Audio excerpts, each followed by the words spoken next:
Деяния апостолов, 16 главу открываем. Деяния апостолов, 16 глава. Будем читать с 20 по 26 стихи.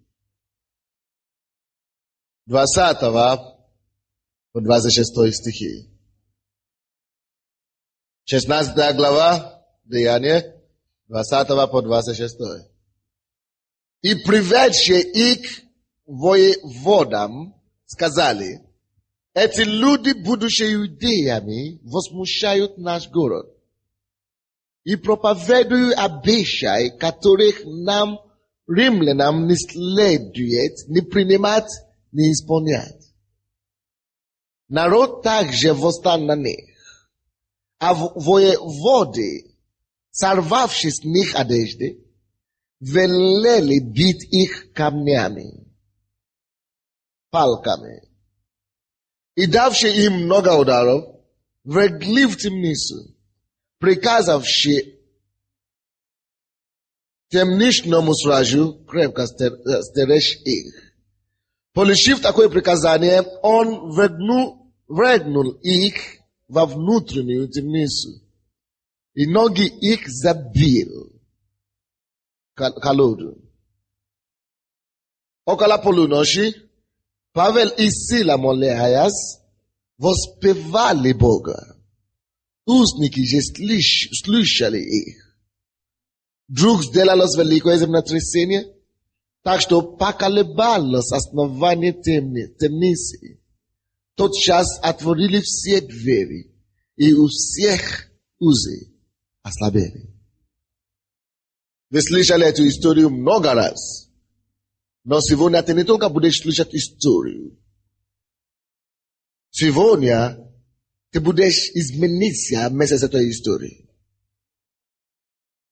Кто-нибудь слышал меня? Я говорю тебе, что будет. Эта история изменить. Ты не будешь, ты уже читал, ты уже слышал, ты уже прочитал проповедь об этом. Но сейчас Бог хочет менять тебя с этой историей.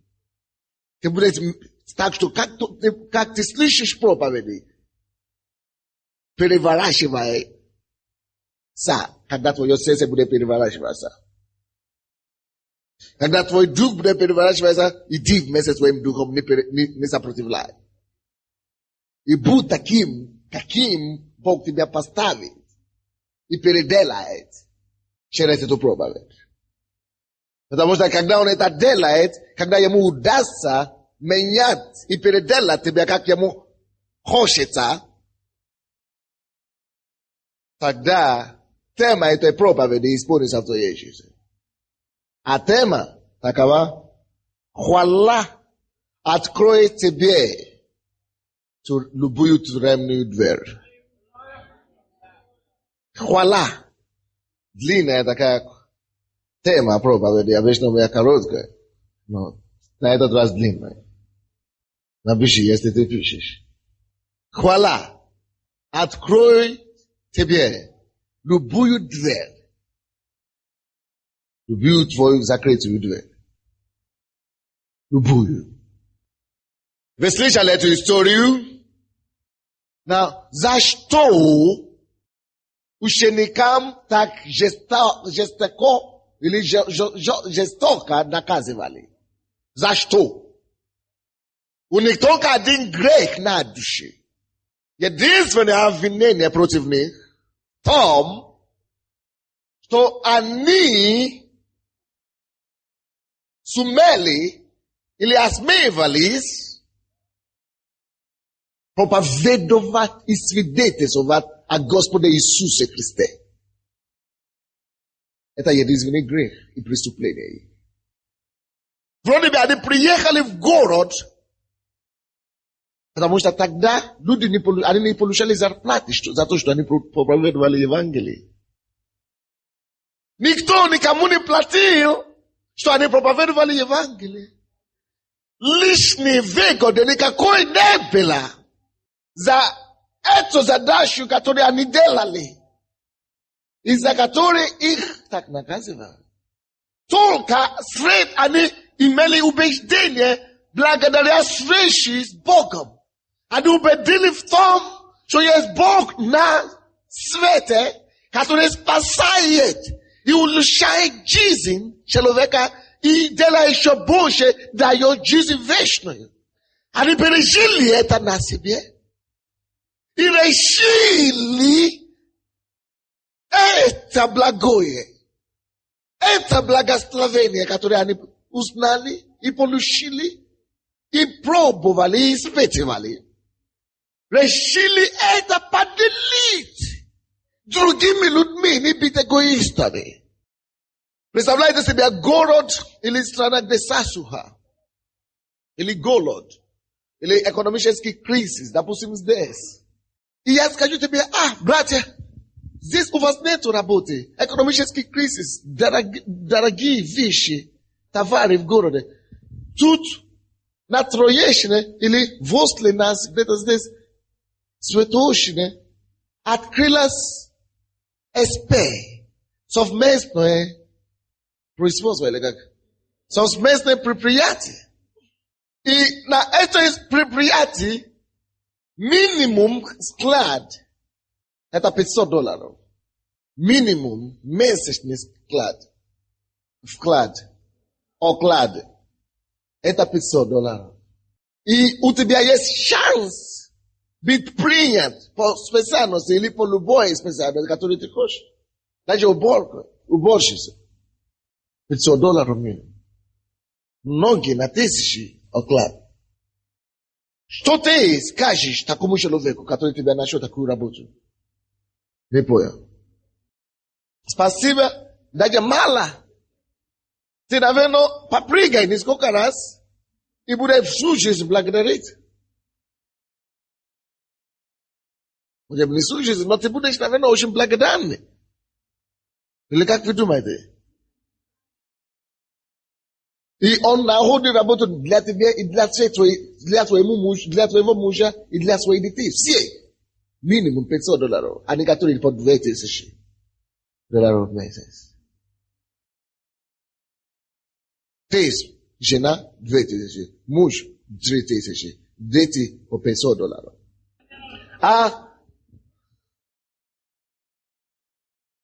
Это просто человек, который тебя не знал.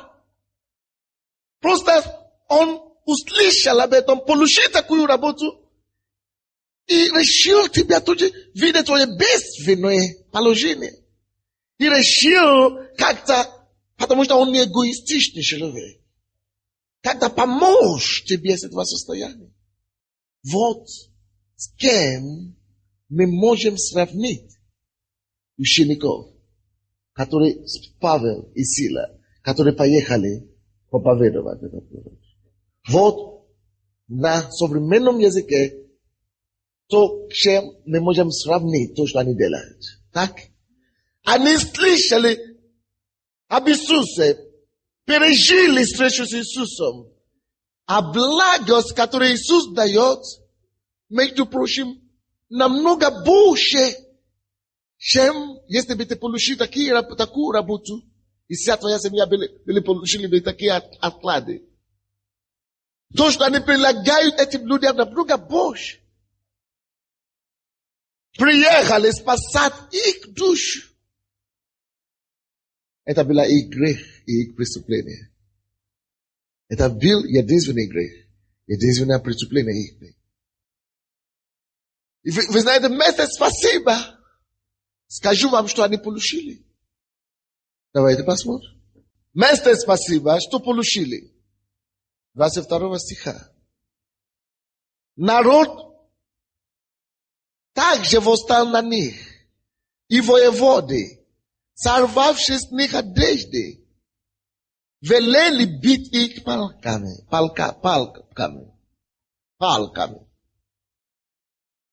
Что делали, что они получили вместо спасибо, вместо благодарности? Во-первых, вроде бы, вы знаете, что ученики ожидали? Павел и Сила ожидали, они ожидали авансы или как? Авансы. Они ожидали авансы, они ожидали аплодисменты. И вместо аплодисменты палки, представляешь? Думали, что мы будем героями. А палки получили я голову. Многие из вас, вы хотите служить Богу, проповедовать Евангелие, потому что вы хотите авансию какую-то получить. Вы видите пастора Sunday, он выходит в новом костюме каждый день, вам нравится быть пастором из-за этого. Но Бог поднимет только того, не только который готов выходить в разные костюмы и ездить на машине. Бог благословит и поднимет только того, кто готов и палки получить, и побои, и Мерседес, и машины, и костюмы. И скорее всего, ты сначала получишь палки, чем ты получишь, потом получишь костюм. Тут слышал наш лидерский курс. Я там рассказывал однажды, когда я свидетельствовал, чтобы спасать людей, вы, наверное, были тоже на улице. Где-то. Но я подходил не к вам тогда, но к кому-то тоже. Но я никого не знал. Но церковь начинается. И я постоянно в течение года ходил пешком по Киеву, чтобы каждый день, не было дня, чтобы я не распространял пригласительные. Я сеял. Я начал спасать людей. И однажды я дал кому-то, молодому человеку, брошюру. Он плевал прямо на меня в лицо. Я говорю, молодец, аллилуйя, спасибо. А люди начали меня сочувствовать. Хотела непонятно, что делать. Плакать или сожалеть себя, или что делать. Или наоборот, дать ему, сказать ему, что я был прошлым боксером. Разные реакции идет внутри. Но потом ты помнишь, ради чего ты это делаешь. Только одно нужно потом делать. Все равно благодарить Бога. Как это ты можешь выйти из такого положения и благодарить Бога? Это ту стадию, на которой Господь хочет поднять нас. Чтобы когда мы будем служить Господу, и служа Господу, мы не только ожидали овации, чтобы мы не только ожидали аплодисменты. Если тебе дадут палки, благодари Бога за палки. Сможешь ли ты благодарить Бога за такое? Сможешь ли ты? Или пока легко это говорить, пока нету палки. Но твоя вера должна быть достаточно взрослая. Достаточно зазревшая,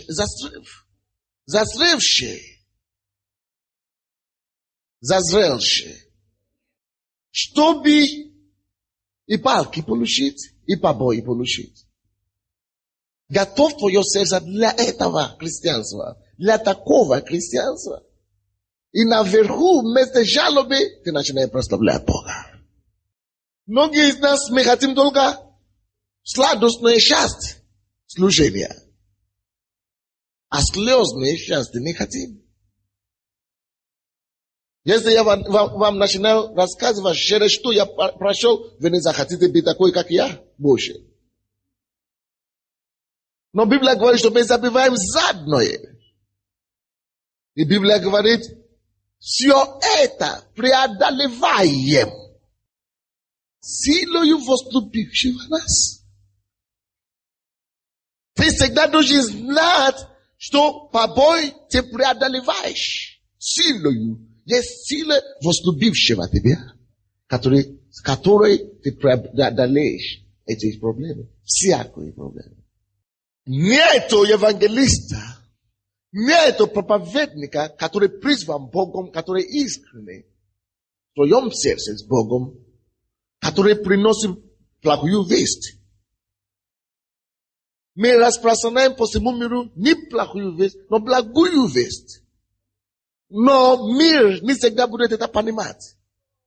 Слушайте. Вы будете распространять благую весть по всему миру, но мир не всегда это будет так понять и понимать. Когда мы выходили, вы знаете, вы привыкли посчитать меня как пастора, потому что вы меня знаете, кто я такой. И когда мы ехали в Нигерию, мы просто через таможню прошли, и когда мы хотели ехать обратно, дали какую-то книгу, бумагу, надо это представить. Я потерял эту бумагу. И брат Миша, который ехал со мной, я даже уже не заметил это. Он говорил, как это таможня со мной разговаривал, что как с человеком, как с человеком второго сорта, как что, куда потерял? Как дурачок, говорит, как это теперь? Я говорю, я не потерял, у меня дома лежит, я просто не знал, что надо было взять. Вот как это не знал? Короче, он издевался, так как он хотел. Но я даже не обращал внимания на это.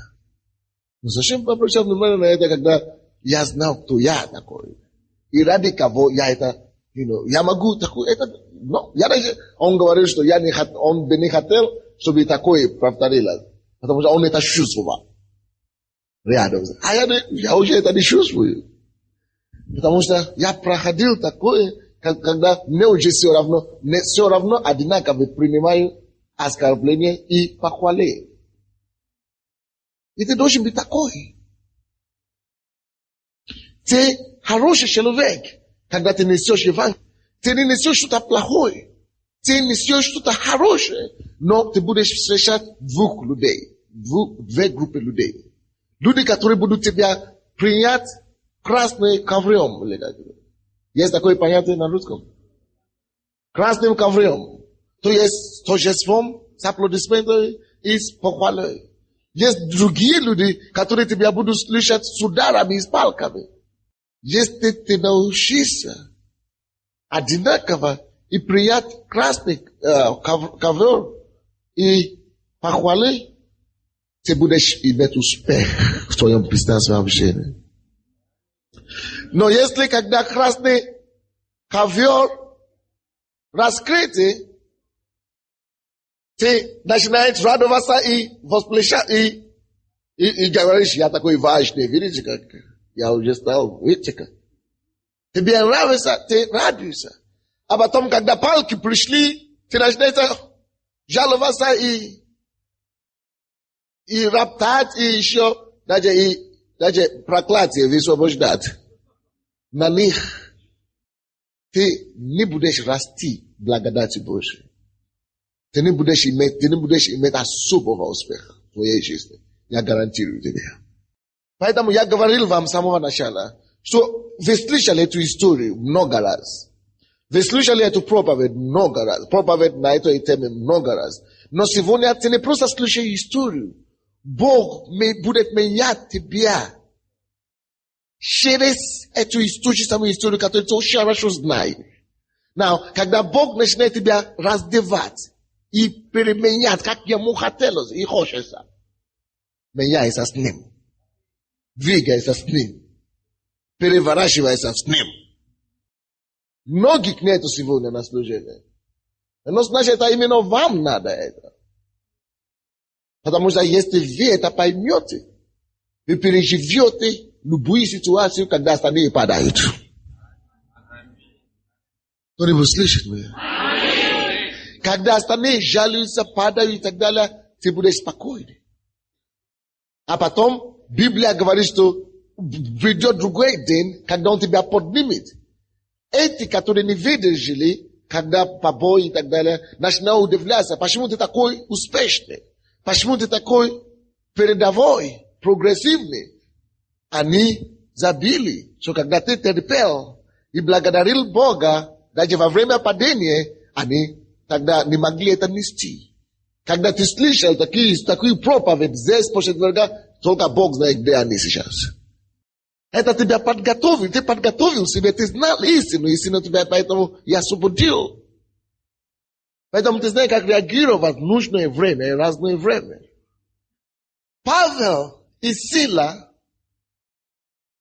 самые лучшие намерения пришли.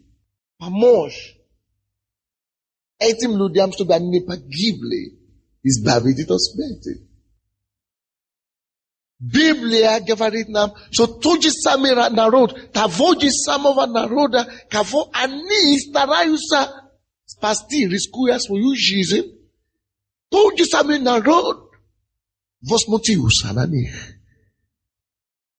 Потому что здесь не только, посмотрите сами, не только воеводы возмутили на них, 22 стих, народ также, и даже народ также восстал на них. И били их камнями, когда воеводы били камнями, народ, вы знаете, что народ делал? Народ раздевал их. А тогда разорвать одежды, это не просто костюм разорвать, а потом оставить рубашку. Или брюки разорвать, а потом оставить трусы. То, что имеется в виду здесь, это значит, они полностью раздели их до ноги. На ноготы. Ты говоришь, кто? Павел, я имею в виду Павел. А ведь, вы знаете только о Павле, вы никогда не думали, что он стоял нагим, мужчина, Он стоял нагим перед тысячами людьми. Ты никогда не думаешь об этом. Ты много говорите о Павле. О, Павел, какой муж Божий, я бы хотел быть такой. О, Павел, откровение получил. Сколько откровения? Это уже когда Бог прославил его. Но когда он был нагий, даже без трусов, перед женщинами, мужчинами и детьми, ты думал об этом? Хотелось бы ли ты быть в такой ситуации? Или женщина? Вы знаете, как женщины хотят закрывать, даже пальцы их закрывать, лицо, все закрыт, грудь закрыт. А тут ногой тебя оставили на площади. А потом ты выйдешь оттуда и еще начинает проповедовать. Некоторые из вас, вы захотите самоубийство совершить скорее. Раздели полностью взрослые мужики. Потому что они хотели кого-то спасти. Потом, после того, как раздели их начали бить натурально. Я видел, как кому-то так относились, когда я был, мальчиком. Он был вором. И его поймали. В деревне. Его раздели и начали бить так. Я помню это зрелище до сих пор. Что дети делали? Дети подходили к мертвому органу и начали так бить. Он не имел выбора, он не мог ничего делать. Но я представляю, что таким же образом относились к Павлу, апостолу Павлу и Силе. Но какой же грех! Они свидетельствовали об Иисусе. Проповедовали за то, что они верили, что они пережили, чтобы помочь другим. Это тоже пережить. Помочь другим перестать страдать. Помочь другим получить исцеление. Помочь другим получить вечную жизнь. Кто это делает из вас? Я это делаю каждый день, это моя жизнь. То свидетельствует другим из вас. То свидетельствует другим, чтобы спасать других. Хорошо? Вы делаете за то, что вы делаете. Они делали то же самое, что вы делаете. Каждый день без страха, без проблем. Они делали то же самое, то, что я делаю. Здесь, прихожу сюда, наоборот, вы аплодируете меня. Не. А вместо аплодисменты, они получили раздеты и нагости, и наготу, и палки еще. Сколько из вас сидящих, которые свидетельствуют о Христе, и я, включая с вами, сколько из нас готовы, чтобы мы просто пошли, сказали, что вы идите свидетельствовать, и мы разденем вам, как мы делали это. Сколько из вас пойдет свидетельствовать? Сколько из вас будет еще это делать? Чтобы на площади кричать, Майдан незалежность, его так раздели, и так начали бить любой человек. Почему эти люди не сломались? Вы слушаете меня? После этого, почему они не сломались? Характер их. Морал. Почему они не разочаровались? Почему они не сказали то, что мы с вами бы сказали? Где же Бог? Многие из вас бы сказали, Бог, где ты? Ты освободил Седрах, Месах и Аведnego. Ты был Богом тогда. Почему ты не сможешь меня освободить? Ты бы сказал так. Ты бы сказал, я не понимал такого Бога. Все. Почему эти люди не сломались таким образом? Это проповедь не для мальчиков. Не для младенцев. Слышите? Но что значит иметь то, что мы с вами имеем во Христе Иисусе? И еще иметь то же самое за то, что эти люди, за что эти люди выдержали. Почему они могли выдержать? Потому что они знали, что они имеют. Now, теперь мы с вами имеем то же самое, что они имели. И то, что дали им силу терпеть это всего. Мы имеем то же самое, и нас никто не раздевает сейчас. Нас даже палками никто не бьет. Но если наша ситуация дойдет до такого, сколько из нас выдержит? Не то, что и выдержит, но сколько из нас после того начнет тут же, через 5 минут, или через час, или через 2 часа, начинает сразу же прославлять такого Бога, который не мог спасти их от позора. Многие из нас, мы бы не выдержали еще через 10 лет, чтобы опять прославить его. Мы бы даже через 20 мы бы не пришли бы в себя, чтобы потом прославить его. А они через несколько часов уже начинают петь, прославить этого Бога, который вроде бы должен бы их освободить. И не сделал это. Но что они имели, что они знали, которое укрепило их, которое способствовало их выдержать такое. Братья и сестры, смотрите на меня. Сколько из вас хотели бы иметь, то, что они имели, что дало им такую силу и благодать держаться. Кто хотел бы в сердце истинно иметь такую силу, такую выдержка и такая просто стойкость. Кто хотел бы иметь честно такое? Господь, я прошу Тебя, дай мне такую силу, внутреннюю волю. Я прошу Тебя, дай мне такую благодать. Пройти через даже хуже позор ради Тебя и ради Царства. Во имя Иисуса Христа. Но, братья и сестры, вместо чтобы эти люди начали жаловаться. Вы слушаете меня? Что Господь не так больно. И палки, которые они использовали в то время, не то же самое, которые мы используем сейчас. Палки тогда были острые очень.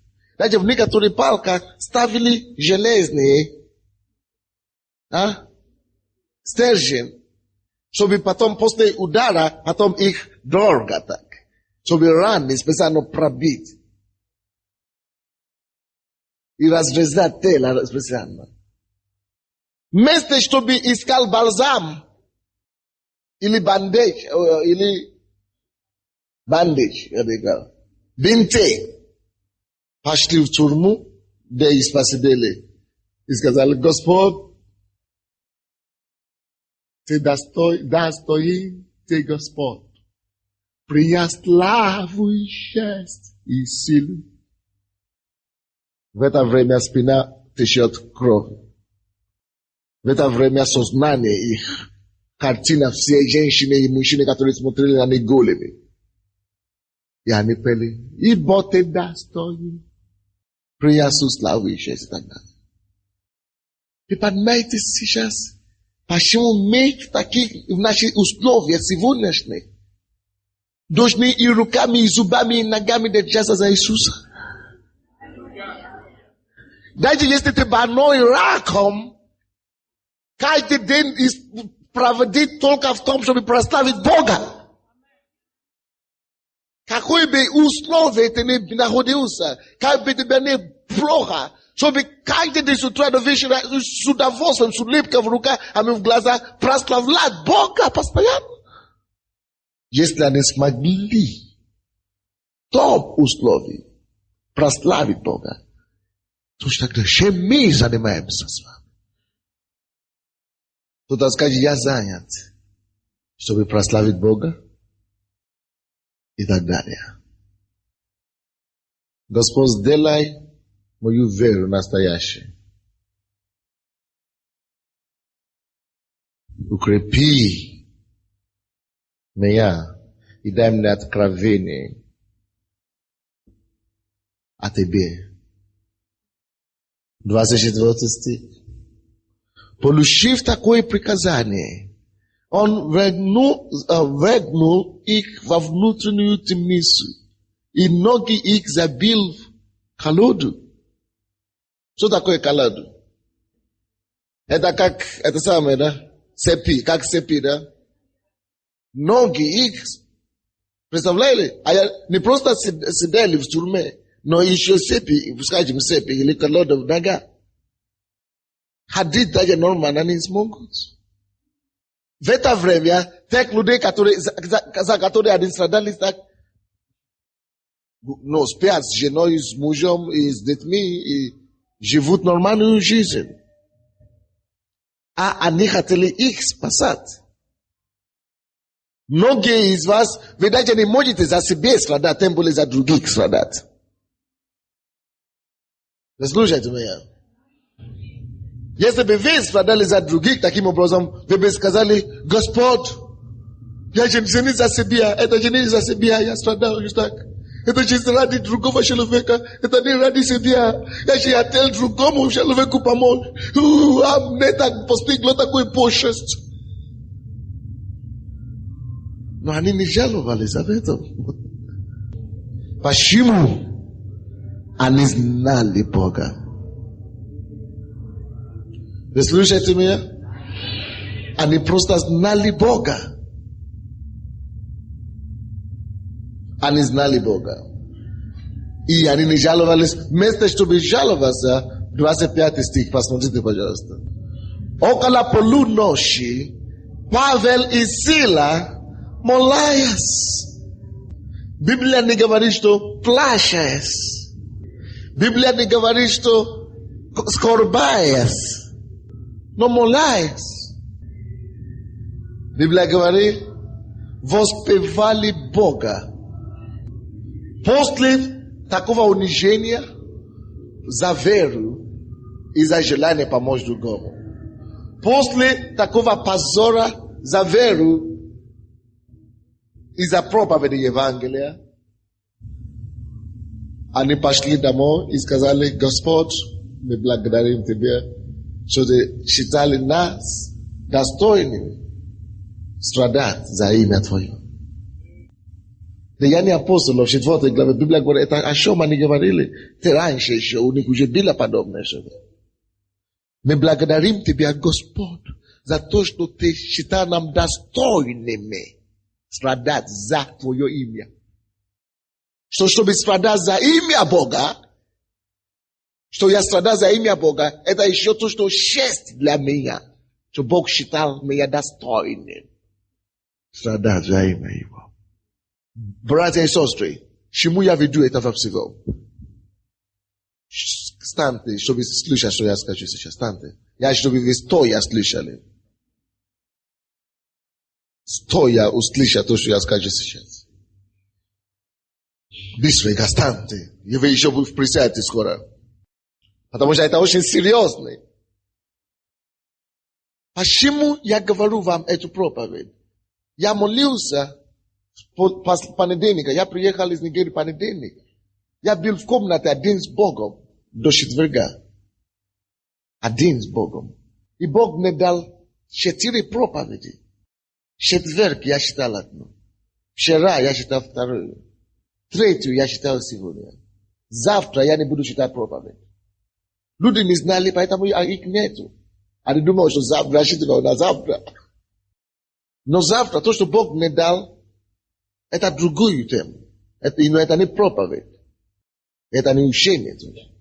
Toka budem prostavljati Boga завтра. Na слове, через слово. Но сегодня последняя проповедь, и Бог мне открыл это место Писания. И почему Он должен это мне дать, чтобы вам передать? Потому что Он знал, что именно вы будете здесь, в этом зале. Теперь, что Он хочет, чтобы дошло до вас? Я хочу это вам сказать, чтобы вы никогда не забыли, поэтому я сказал, станьте, чтобы слышать, чтобы это вошло в ваш дух, и чтобы вы не забыли никогда. Эти люди страдали, все это оскорбили их, унижали их, уже хуже слова найди, что угодно. Но после всего этого, они вошли в комнаты и говорят, Господь, мы благодарим. Мы благодарим. И потом начали петь. Да, стоите, Господь. После всего унижения, оскорбления и издевательства. Но что Бог хочет сказать тебе и мне об этом? Твоя ситуация не так плохо. Твои ситуации не такие плохие, как их. Вы слышите меня? Допустим, оно такое же плохое, как их. Допустим, оно хуже, чем их. Допустим. Но Бог хочет, чтобы я тебе сказал сегодня. Ни за что в твоей жизни сегодняшнего дня, больше сегодняшнего дня, ни за что не жалуйся или роптаться. Ни за что, никогда больше на Бога. Если ты будешь открыть твой рот, открой твой рот, лучше прославить, благодарить и поклоняться, чем жаловаться. Если ты будешь идти к Богу, даже если тебе плохо и хуже, чем они, расскажи Богу об этой ситуации, но не открой свой рот, чтобы роптать. Не открой свой рот, чтобы жаловаться. Не открой больше свой рот перед Богом, чтобы жаловаться.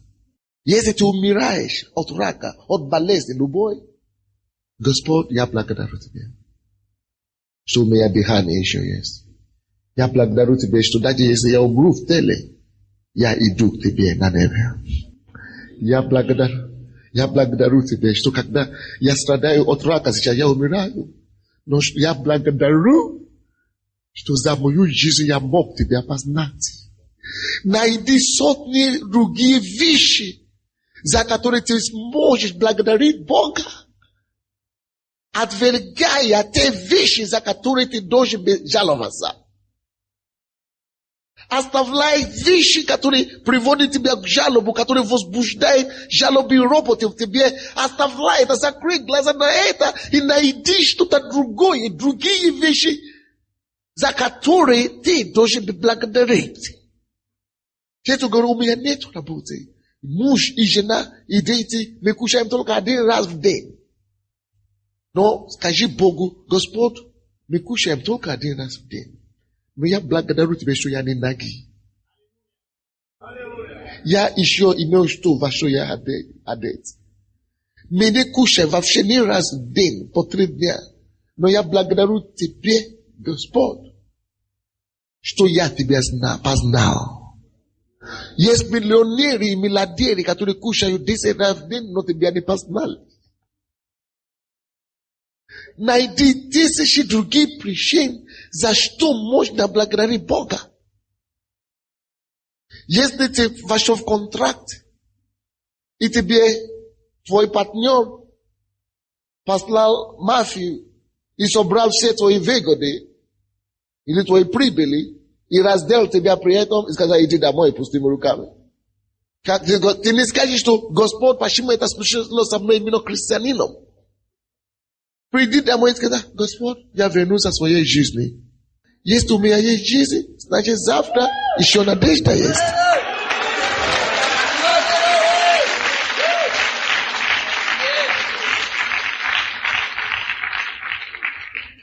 Найди 100 000 причин, за которые можно благодарить Бога на каждую любую причину, повод жаловаться.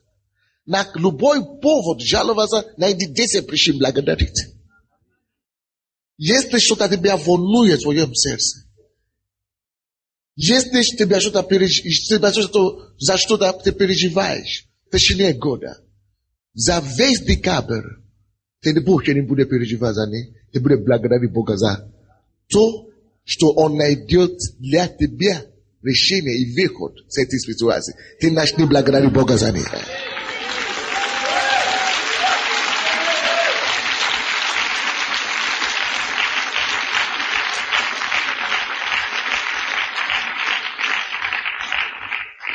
Если что-то тебя расстроивало все это время,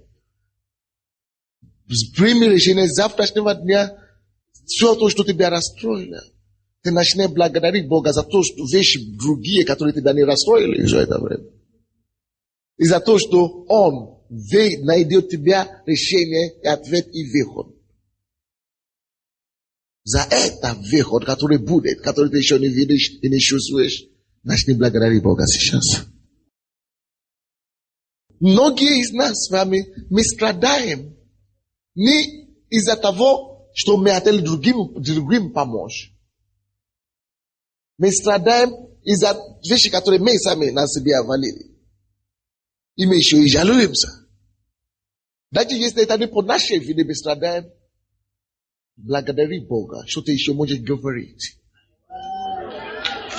Что у тебя еще дыхание есть.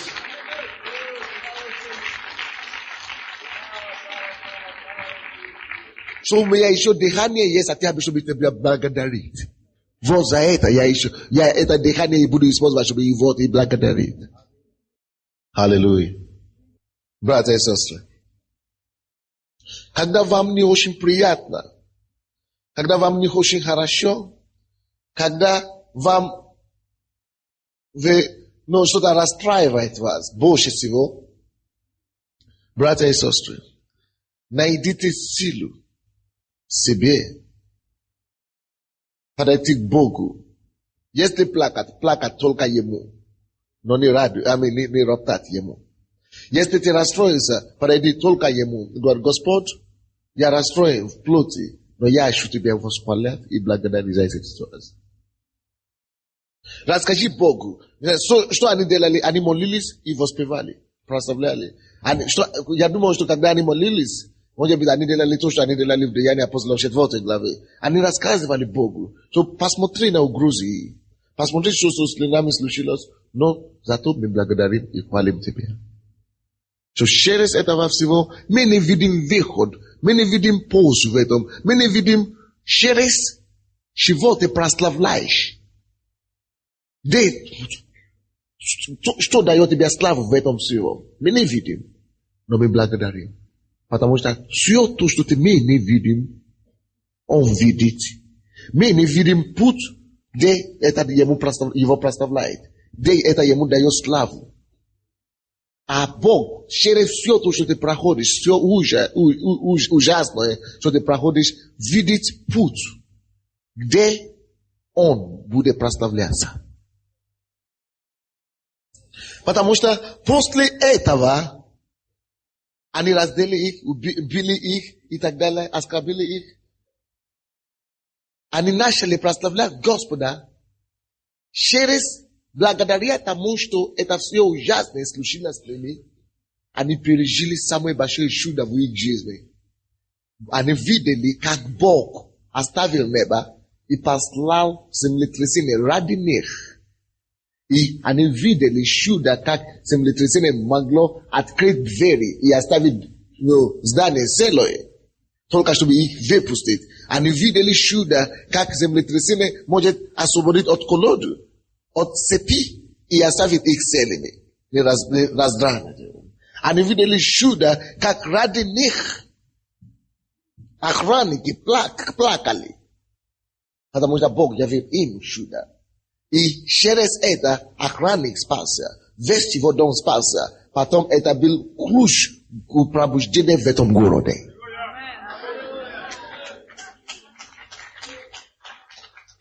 Но через чего они сначала до этого прошли. Потом все равно то, что дьявол не хотел, чтобы они имели, они смогли иметь. Почему они дошли Do eto slavno i pabedi. Ani beni dashlibe. Yesi be ani ni prastavlali v turme. Yesi be ani uje rasroi list gospel ya nizna ušte uje budem de la tuje psio. Ani be asta lista mi bi umer lita. No ani videli smagli vide slavi boji потому что они продолжали даже когда им плохо и плохо они прославили Бога и пока прославили тогда чудо Божье явилось. Братья и сестры, как бы вам не было плохо, ситуация ваша как бы она не была ужасная, прославьте больше Бога. Благодарите Бога не за то, что вам плохо, но благодарите Его за то, что Он освободит и явит свою славу. Благодари Его за то, другой вещь вашей, которая хорошая. Благодари за воздух, который вы дышите, за солнце, которое светит, за луна, которая светит, за зеленый, который ты видишь вокруг себя. Благодари. За ноги, на которые ты ходишь. Ноги, имеют ноги, на них не могут ходить. Только на коляске ходят. Есть тысячи причин, за что. Многие имеют нос, не могут дышать. Только через цилиндр дышат. Многие даже в туалет не могут пойти. Надо трубы, чтобы поставить, чтобы потом в туалет идти. Ты не такой. Есть тысячи причин, за что ты можешь благодарить Бога. Ты говоришь, у меня был такой проблема, опухоль. Бог меня не исцелил, меня оперировали. Почему Бог меня не исцелил? Почему ты не благодаришь Бога? Почему ты не умер? Что ты не умер? За это, почему не можешь благодарить Бога? Что через операцию Он тебя исцелил? Но благодари Его за это. Боже, помоги нам. Но потому что они продолжали прославлять Бога в их ситуации. Это человек, который имеет проблемы с плечом, правое плечо, у вас как бы раны, или вы получили какие-то удары или раны там, или что-то там растет и беспокоит вас, как, я не знаю, но положите руку там, плечо правое, и правая рука, еще во имя Иисуса будьте здоровы. Аминь. Около полуночи Павел и Сила, молясь, прославляли Бога. Братья и сестры, Бог потом говорит нам результат. 26. Вдруг сделалось великое землетрясение, так что поколебалось основание темницы. Тотчас отворились все двери, и все узы ослабили. И у них все узы, и у всех узы ослабились. Потому что воспели Богу, прославляли Бога, благодарили Его. Это прославление, благодарение Богу, пение Богу принесли свободу им в тюрьме. Свободу от тех людей, которые били их. Свободу от тех людей, которые заключали их в тюрьму. И вы знаете, что они делали после того? Они пошли обратно на площадь, чтобы опять проповедовать. Они не пошли в больницу, чтобы лечиться. Не в больницу пошли, а обратно на площадь. Господь, сделай мою веру такую. Во имя Иисуса Христа.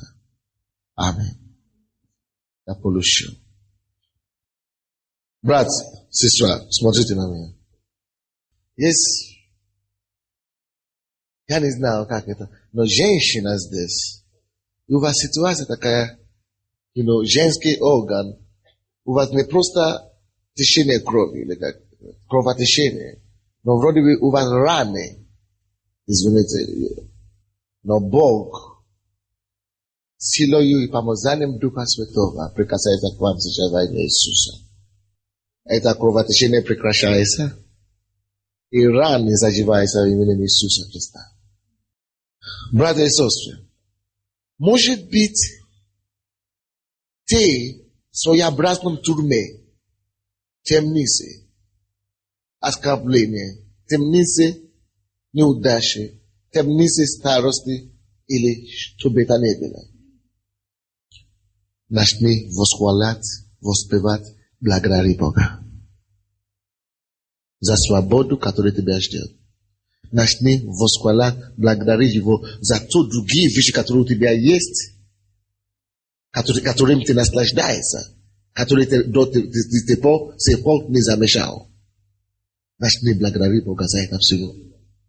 Начни благодарить Бога за ту победу, которую Он откроется для тебя. Начни благодарить Бога. Вы слушаете меня? Поэтому в целый декабрь, если у тебя есть проблема с мужем, ты говоришь: Господь, я благодарю Тебя за мужа, что Ты сделаешь его хорошим мужем, что он станет богобоязненным мужем, что он станет таким мужем, который я хочу. Мы будем иметь взаимопонимание. Я благодарю Тебя, Господь, что Ты будешь дать нам такой мир, такой покой. Я благодарю Тебя, что Ты это делаешь. Не спроси у Бога, чтобы Он изменил его, или что ты просто благодари, что Он изменяет, и что Он делает что остальное. Если у тебя не исцеляющая рана, или не заживающая рана, подойди к Богу и говори: Господь, я благодарю Тебя, что я уже просил Тебя исцеления на эти раны. Я благодарю Тебя, Господь, что раз я уже просил, Ты отвечаешь мне. Ты мне даешь. Слава Тебе, Господь. Будь прославлен во веки веков. Если ты хочешь молиться за церковь, я благодарю Тебя, Господь, что ты хочешь молиться за рост, за то, что у нас рост. Я благодарю Тебя, что Ты даешь нам рост. Ты даешь нам процветание. Что Ты даешь нам то и другое. Здание. Я благодарю Тебя за это здание. Что Ты строишь это здание для нас. Просто благодари. Восхвалять. На своем языке. Если ты не можешь больше говорить духе, молись, благодари Бога. Когда ты это делаешь, пока ты это делаешь, братья и сестры, все места, которые мы смотрели на эти недели, сегодня, как я приехал, каждый раз, когда эти люди прославляли Бога, пели Богу, Бог не разрешил их закончить петь, пока Он явил свое чудо. Когда они прославляли, благодарили, Бог не позволил им. Когда они молились, закончили молитву, ничего не было. Потом начали и петь, только тогда. Но когда они начали петь, благодарить Бога, славить Бога, поклоняться Богу, Бог не допустил их закончить это прославление, пока Он явил свое чудо. Здесь то же самое. Библия говорит, пока они пели, воспевали Богу, Бог и стражи услышали их. Пока они еще слышат, что они поют, землетрясение пришло, освобождение пришло. Продолжай петь, пока ты еще поешь, твое спасение пришлешь. Продолжай благодарить, пока ты еще благодаришь, дверь твоей темницы откроет. Продолжай поклоняться, пока ты стоишь на колени, поклоняйся, ты увидишь, что ты уже не в тюрьме, ты уже не в темнице, дверь уже давно открыта. Молюсь, чтобы вы все приобретали эту кассету. Вам понадобится. Когда что-то плохо, включи ее. И питай свой дух. И знай, что тебе надо благодарить Бога. В твоей тюрьме, в твоей темнице, хвала Богу откроет дверь тебе. В твоей душевной темнице, хвала Богу открой дверь, и ты выйдешь на свободу. Твои физические темницы, твое благодарение Богу откроет дверь, и тебе выведет наружу. В твоей одиночной темнице, хвала и благодарение Богу откроет и тебе дверь, и тебя выведет на свет. Не перестань хвалить. Не перестань благодарить, не перестань поклоняться.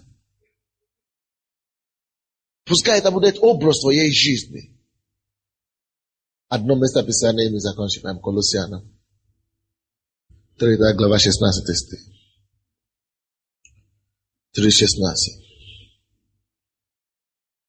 Колоссянам 3:16.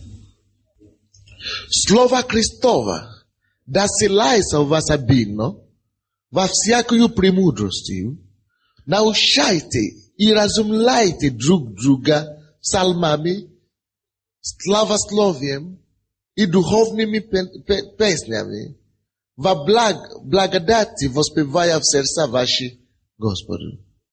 В своем сердце, на работе, воспевай Богу.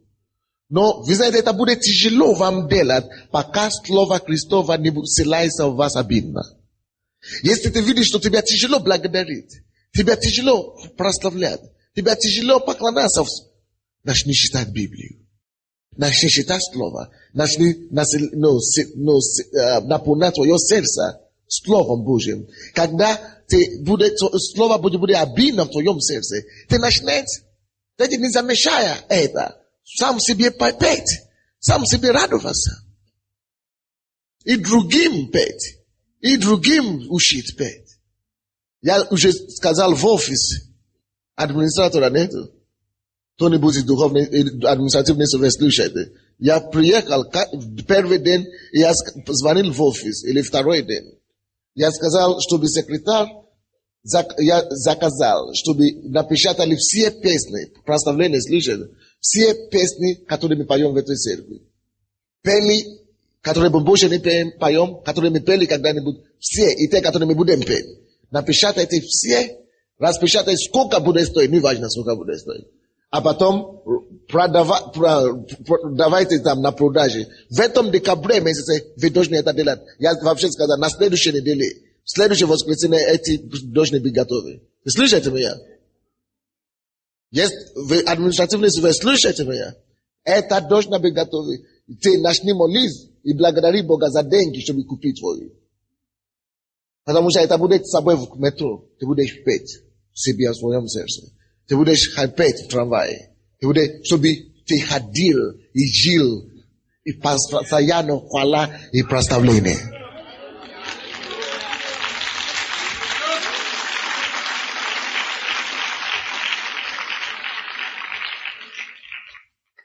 Но до этого, пускай Слово Божье селается обиду у вас.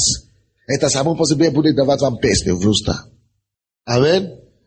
Я принес какой-то народный инструмент прославления из Африки. Это они подарили Мише, но я собрал у него. Я ему еще не сказал об этом, он тоже первый раз слышит. Потому что когда Бог мне дал это откровение о прославлении, я понял, что мне надо ходить с чем-то постоянно, чтобы прославлять Господа постоянно. У меня нету тамбурина, я это взял. Я буду ходить постоянно этим прославлять Бога. Когда плохо, я еще это сделать, чтобы прославлять Бога. Когда хорошо, я еще прославлять Бога так. Прелюдия, я еще это делать. В транспорте я еще это делать. Прославление и люди станьте. Мы будем прославлять Господа. Братья и сестры, сейчас сегодня последний день, когда мы можем молиться в этой церкви. Начиная с завтрашнего дня никто не будет молиться. Мы только будем прославлять Бога. Поэтому если ты хочешь молиться еще, сейчас молись, пока еще не 12 часов. Вы слышите меня? Если ты хочешь молиться, соверши твою молитву до 12 часов.